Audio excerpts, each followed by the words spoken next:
isn't that sweet?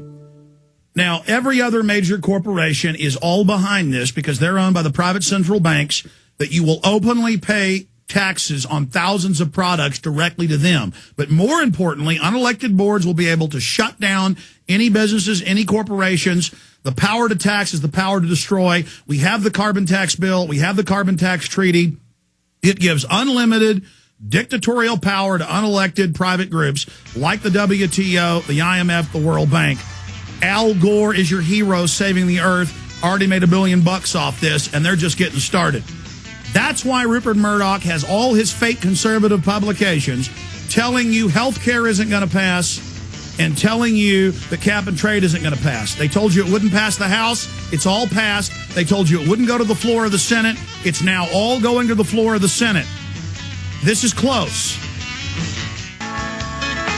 We've got a surprise guest with us in this segment, maybe a little bit in the next, because Sherri Tenpenny is set to arrive the next 10, 15 minutes. Dr. Sherri Tenpenny here in Austin fighting the folks trying to have forced flu vaccinations. Medical Dr. Sherri Tenpenny coming up later in this hour and into the next hour.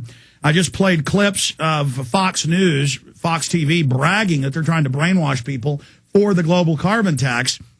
And George Humphrey, who's in my film Fall of the Republic, I just saw his car drive up. He lives here in Austin, former city councilman, economist, good friend of mine. He's in Obama Deception and Fall of the Republic. He pulled up right as we were going live. I said, why not sit him down for a segment or two? And I said, what do you think of Fall of the Republic? And George Humphrey, who's in the film, give us your take on this, and I want your truthful take. What do you think of this film compared to the Obama Deception? Well, it's hard for me to be totally objective because I'm in it, but I think it's the best thing you've ever done. The Obama Deception was awesome. I think you've had over 6 or 7 million hits on it. I think this is going to be even bigger. It's cleaner. The production values are better. It's right up to date. And Alex, I am so honored. I am so honored to be your friend because I consider you one of the top patriots this nation has ever had. I truly. Well, you're a sweetheart. I consider you a top patriot. Well, thank you very much. And I accept that wholeheartedly.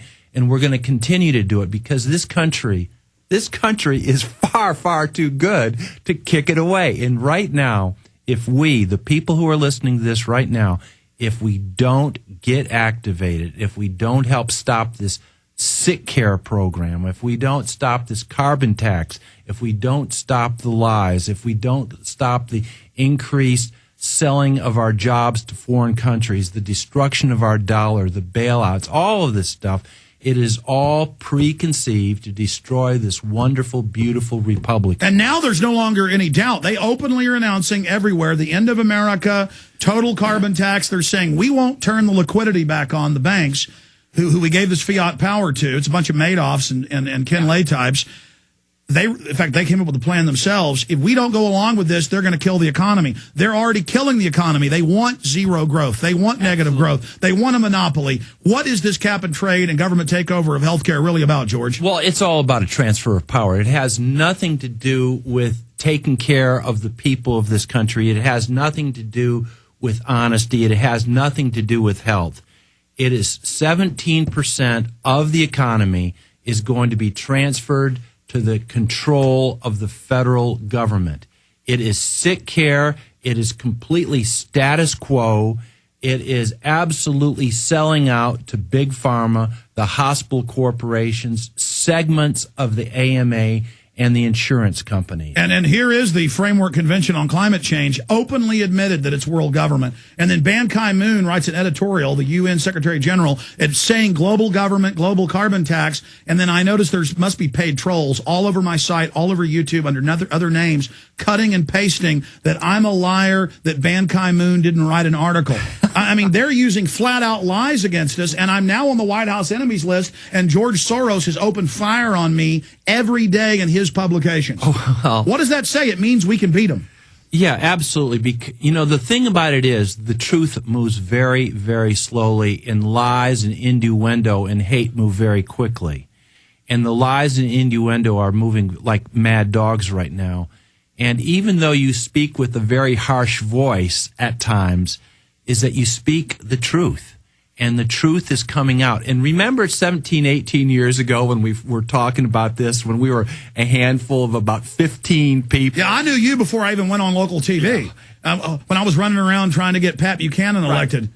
And we were down, and 17, 18 years ago, we were down and we would say the New World Order. And people would get, and now wherever I go, I was just buying some flowers at a local place here. And several people, not one or two, but several people came up and said, "Aren't you George Humphrey? And weren't you in the Fall of the Republic?" And I went, "Wow. Yeah, thanks. That's cool." So it's been out 2 weeks and you're already running into people on the street. Yeah.